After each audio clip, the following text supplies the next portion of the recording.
नेपालमा एउटा अचम्मको कुरा थाहा छ? सरकारी जग्गा हुँदाहुँदै पनि धेरै सरकारी कार्यालय अझै भाडाको घरमा छन्।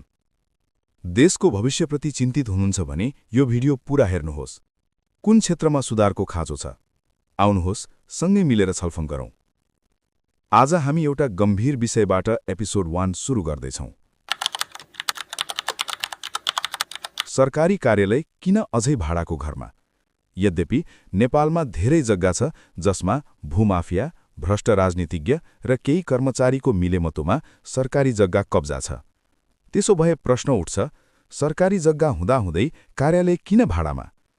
धेरै ठाउँमा यस्तो आरोप सुनिन्छ, केही भूमाफिया, भ्रष्ट राजनीतिज्ञ र कर्मचारीको मिलेमतोमा सरकारी कार्यालयलाई जानाजानी कुनै आफन्त वा चिनजानको घरमा भाडामा राखिन्छ, ताकि कमिसनको खेलले गर्दा कुनै समस्या उत्पन्न नहोस्। अक्सर यस्तो पनि हुन्छ, कार्यालय साइटको कम मूल्य भएको ठाउँमा राखिन्छ, तर भाडा भने राम्रोसँग लिइन्छ।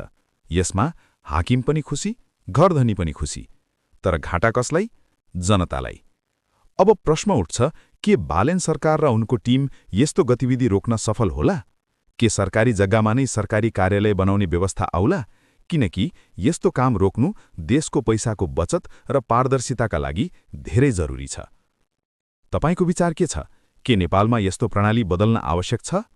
कमेन्टमा आफ्नो विचार लेख्नुहोस्।